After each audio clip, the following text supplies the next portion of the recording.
Hi everybody, Red Hill Eagle here, welcome back to the channel.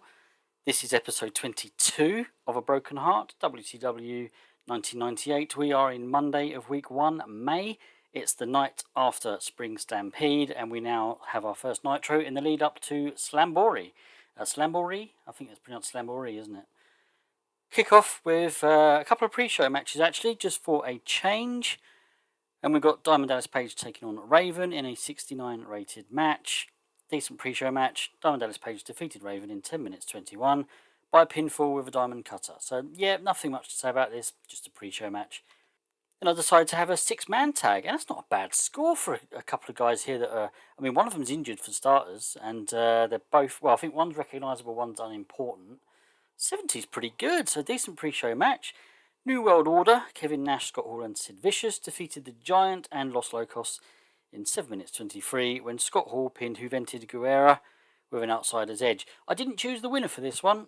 I was assuming it would be one of these guys here, but you never know if the AI may have given the win to the Giant, but that's the way it decided to go. Yeah, just another, pre-show match, and now we get into the show proper. And we kick off with Ric Flair in the ring off the back of his victory over Chris Jericho, and he's just come out to say, I've proved my point. The veteran came out on top. There was no cheating. There was no shenanigans. I came out on top. I still believe I've got it. I'm going to be taking a break. I'm going to have just a few weeks just to take stock. You know, I'm not getting any younger. I'm not going anywhere. I've decided to delay my retirement after, kind of got that buzz back. I will be taking a few weeks break. And it's a rating of 85. And this is just an opportunity for me to sort of just work out what to do with Flair. I don't normally have wrestlers his age on my roster, rarely. So, yeah, kind of, I don't, normally in TEW, he would just be jobbing left, right and centre. You know, he's still a star. He's what, 47, 48, I think, in the game. He'd be jobbing. He'd be getting other people over. But it's Ric Flair. I mean, kind of let him go out with a bang. But yeah, we'll see. He's delaying his retirement. It wasn't an in-game thing. He hasn't announced his retirement or anything. It was just that storyline basically where he announces his retirement and the youngster comes along, blah blah blah. But we've been there. We've done that now, and this was just Ric Flair, or Flair as I've spelt it here, Flair. But anyway, yeah, 85 rating, good start. Conan takes on Rob Van Dam. In all honesty, wanted to give Rob Van Dam a victory. Conan not pushing as much as I initially thought I was going to. There's just others that have got a bit ahead of him now. But yeah, Rob Van Dam getting the victory in a 66 rated match in 12 minutes 18 by disqualification. So yeah, it wasn't anything clean. Don't want Conan to lose too much pop. But yeah, I wanted to give Rob Van Dam the win.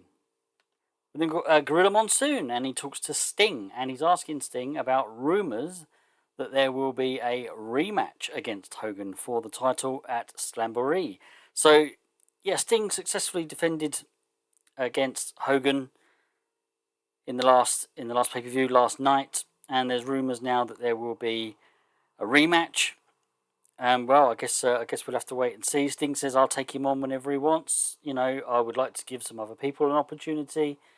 But, Hogan's always going to want the belt. He's a massive star in this industry. I'll take him on if he wants. Rating of 79. Arn Anderson and Bobby Eaton take on Wright and Dandy. We don't use Wright and Dandy much. I'm not really looking to push them, but they're there. We should use them. And it's a tag team match, an opportunity to give a tag team a win.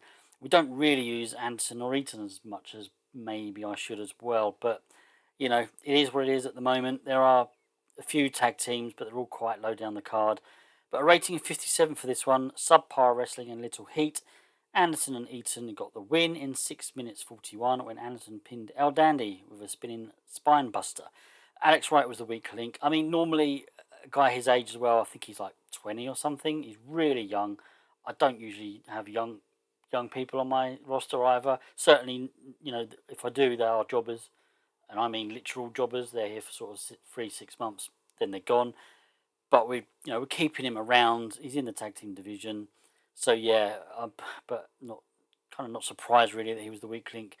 But anyway, yeah, just another match really, just to get on the card, get a tag team match on there. And then we've got a bit of an angle. Chris Jericho is backstage with Buff Bagwell, and he's kind of claiming that Ric Flair cheated during the match. Not necessarily cheated to win, but cheated during the match. And he's kind of trying to reenact what happened. And as he does that, Randy Savage is walking past, and he kind of knocks Savage accidentally.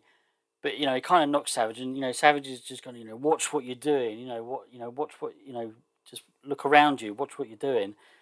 Chris Jericho takes offense to this and just kind of lashes out at Savage, and then Savage obviously just bites back, and just sort of shoves him, whatever, maybe even punches him. I don't know, but just some kind of and then Savage starts on you better watch what you're doing, because the last time you tried to take on a veteran, that didn't work out.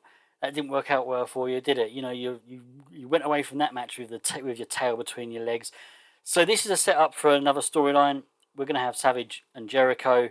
So Jericho not necessarily attempting to have a go at another veteran, but this is kind of how it's worked out. Savage has taken offense to what Jericho's done, and they argue, and there's kind of I'll take you on whenever you want. And Savage says, well, how about tonight then? So there we go. Tonight, Randy Savage will take on Chris Jericho. And what a great start to the storyline. A 98 rating. I wonder what it would have got if Bagwell wasn't there. I mean, no disrespect to Bagwell, but he's much lower down the card. I just wonder whether he just may have dinged that by 2 points. But yeah, fantastic. Lots of green and a really good start to this storyline. Booker T takes on Lex Luger, and a 72 rated match. Pleased with that one. A decent match. Lex Luger defeated Booker T in 13 minutes 29 by pinfall with a running forearm smash. Now, we did have Booker T was distracted by Eddie Guerrero in this one. We had Stevie Ray was also at ringside, cheering on his brother. And so Eddie Guerrero, rather than actually distract Booker T, he came down to sort of have a go at Stevie Ray, taunt him, tease him, whatever, and that did distract Booker T. Obviously giving Lex Luger the advantage. We wanted Luger to get the win here anyway, though, slightly higher up the card. Hopefully Booker T will get some sort of pop, though. It's a pretty decent match, and he's in the ring with someone with higher pop, so hopefully he's got something from this, and it obviously just also develops that story a little bit further as well, and it has gained heat. Gene Okerlund interviews Total Cool. Was it Total? It's Totally Cool, isn't it? I've only written Total Cool here.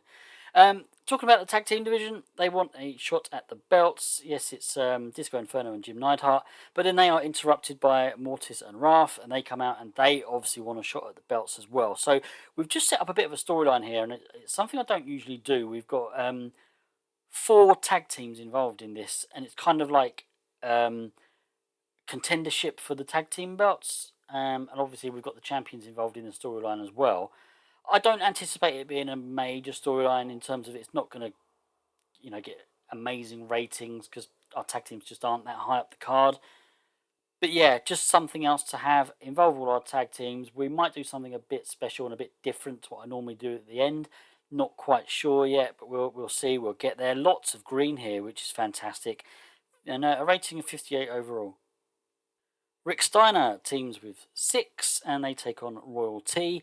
69 rated match. This was just to give Royalty a victory, and a victory against two guys that are both higher up than Steven Regal in the card, because we've said about starting to give these guys a few more high profile wins. So yeah, we thought we'd give them a victory. Rick Steiner's kind of a spare part at the moment after Scott Steiner's kind of left him, or yeah, he has left him, I suppose, but that's kayfabe. Realistically, he's got a 2-year injury. So yeah, Rick Steiner's going to kind of like just be in tag team matches with various people, just putting other people over, really. So yeah, this one was, hopefully Steven Regal's got something from this. We don't know, we'll wait and see. But yeah, another tag team match to get on the card and give Royalty a slightly better opponent to win against. Gene Okerlund interviews the new United States champion, or the second time United States champion, Kurt Hennig. Congratulate him on the win. Kurt Hennig's been his usual heel self. And then Roddy Piper comes out, and he wants to make a challenge for the US belt. There isn't really much going on here. There's no storyline going on here. I'm not a big fan of having Kurt Hennig as the US champion, but I'm kind of looking now for a heel to transition into a babyface champion to then possibly, I don't know, I want to do a bit more with the US belt. I might be looking at some people higher up the card to eventually have it. We're going to have to sort of see on that. I mean, these two really, I'm not looking to push either of them. So this is just a setup. We will be having these two going at it at Slamboree. So this is another way of really just announcing one of the matches that we're going to have at that pay-per-view. But yeah, this is really just to set up that match at Slamboree. But until I can sort of think about something else to do with the US belt, kind of stuck in mid-card obscurity at the moment. But an 81 rating, I mean, that's not to be sniffed at. Goldberg takes on La Parka. I am pleased with a 70 rating. La Parka's actually gone up now to recognisable, finally. Really pleased with that. So hopefully now we can start giving him a few wins against some jobbers. But wanted to give Goldberg a win here. He hasn't faced La Parka yet. We are kind of running out of undercard people now for Goldberg to take on.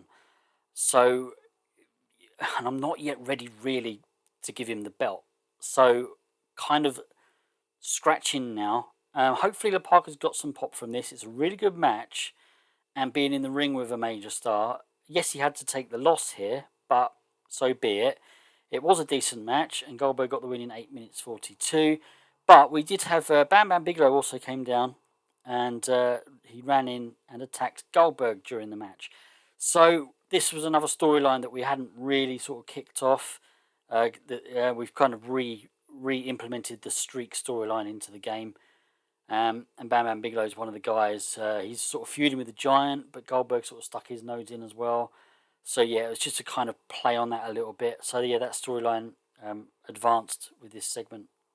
And then post-match, Goldberg, it's just kind of a stare down, really. Goldberg is like, you nearly cost me that match. I've got a winning streak here, and you nearly cost me. So he's angry at Bam Bam Bigelow. They're kind of just staring each other down. There's a little bit of shoving going on until some agents come down and sort of just split them up. But 73, so advanced didn't increase the didn't gain heat, but I'm pleased with 73.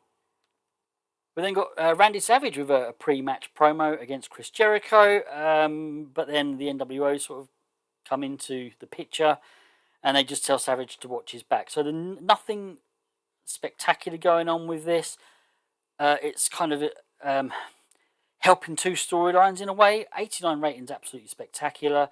The narrowing World Order storyline's advanced because it's got guys in there and gained heat. And the tail between your legs storyline advanced didn't gain heat though, which means it's obviously already got a really high score. So, and plenty of green, absolutely fantastic.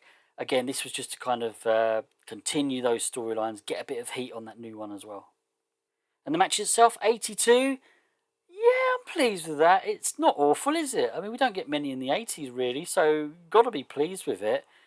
Great heat and good wrestling. Chris Jericho drew with Randy Savage in 14 minutes 35 when the match descended into chaos after Kevin Nash and Sid Vicious became involved. So they came down and started attacking Savage. I also had a referee replacement. I just wanted to do something different. There's so many road agent notes I never use, and things like sports entertainment finish and replacement referees, and I never do it. So I thought, why not? Let's just do it. Get something different in there. The tail between your legs, well, it's lost heat, but if you lose heat with an 82 rating, as I said, that shows it's already got a really good high score. So yeah, a draw here obviously gives us opportunities as well to continue this storyline. Post-match, the chaos continues. Lots going on. Obviously, Sting and Bret Hart come down to help their alliance colleague Savage. Lex Luger then wants to get involved because Bret's there, and it's just a mass brawl as we kind of go off air. But a 77 rating. Two of those storylines lost heat, which was a shame. But I think they're doing well overall. I think 5 storylines we need of 65 or above. I think we're killing it now. Really, I knew we would eventually. I don't want to count my chickens before we go to the final score. But yeah, I think we've got the storyline thing sort of sorted now. So yeah, let's go and see what we get overall then. 86. that is by far our best show yet, and I've got to say it's because that storyline penalty isn't there now. I mean, yes, we had some amazing segments as well, and the matches, we had some really decent matches, but I've got to say, even with those decent matches, if we were still getting that storyline penalty, I reckon that would have been early 70s. That would have been low 70s, I reckon. So I'm pleased with that, really pleased. Hope you've liked and enjoyed this one. I think we're finally getting there now mechanically with the way things are going with storylines and ratings and that sort of thing. Let's really push on now. I've got some really good ideas. There's, I'm sort of really planning ahead now. What am I going to do after this one, this story finishes? What am I going to do with this guy when that finishes? Yeah, still a lot of work to do with some people, but I think we're getting there. Please give a like and subscribe if you've enjoyed this one. You probably noticed I've started a more modern WWE save as well. That's new for me. Never really done anything post 2001 with WWE, WWF, whatever you want to call them. So yeah, very different for me. Give that one a watch if you haven't already, and I'll see you all again soon. Take care. Goodbye.